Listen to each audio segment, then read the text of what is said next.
Lincoln Terrace Park in Brooklyn. My mother took me to the park, and I found a racket in a garbage can.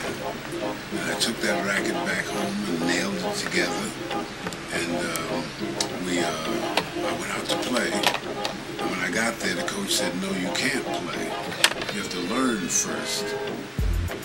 I had to learn the game of tennis.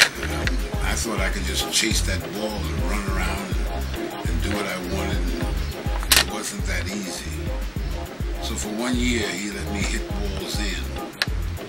And I watched him train his two sons. One was a Colgate graduate, one was a Harvard graduate.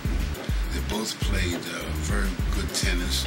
One of them, if anyone knows, was the owner of Studio 54 back in New York when it first opened. After he graduated college, he opened up one of the finest and biggest clubs in the world. And his dad taught me, and I started hitting balls in. A year went by before I could actually go out and play. But when he turned me loose, I beat everybody in New York City, my age. So the patience, the waiting, the year of hitting balls in and getting to understand tennis was very important. I didn't think so then, but it was important. And we went on for 7 years. I traveled, played tournaments, and then I met Arthur Ashe, and things started happening because not many black people played tennis back in those days. So I stood out like a sore thumb. And Arthur asked me to hit with him. He asked me, he said, to hit every day, and I got up and every day I used to hit with him. And I've done the same thing with Cassandra. We get up 7 o'clock on Sunday morning, and we hit, and we go through all of the game.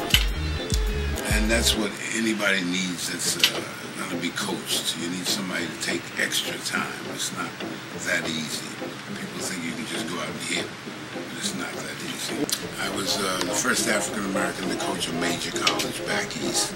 That college was Pratt Institute. One of the perks being a coach was I got free tickets to go to Madison Square Garden.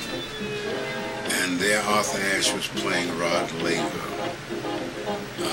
I was seated right next to Althea Gibson, who was the world's first African-American woman player to play professional tennis. And she said to me, "Come with me, I want you to meet Arthur Ashe if you're the coach of Pratt Institute," which was unheard of at the time.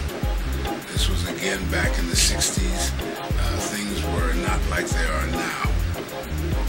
So I met Arthur Ashe, and he said to me in the locker room, he said, "If there's any help you need, call me." And he gave me his telephone number. He also said, "I need someone to hit with while I'm in the city. Could you hit with me as well as coach the team, as well as play tournaments?" I jumped at the opportunity. The game of tennis was originated by women, English women. While the king sat in his castle with kings, a group of women who were queens set up this game called tennis.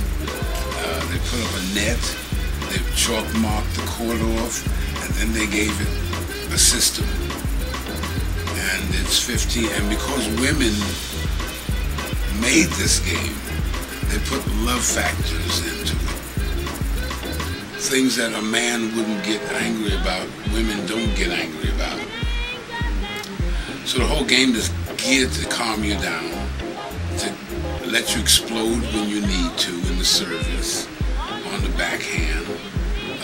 They invented a backhand, a forehand, a volley, a return of service. All those things had to be thought about. Then the men saw what they were doing down there, and they saw the women having fun, and then it became a game of kings. Kings meaning only the rich and the wealthy played the game for years and years and years. And then the game filtered down as white people moved out of the ghettos or the inner cities. The courts were left there. So black people everybody started playing on the courts. And we all learned the same rules, the same etiquette.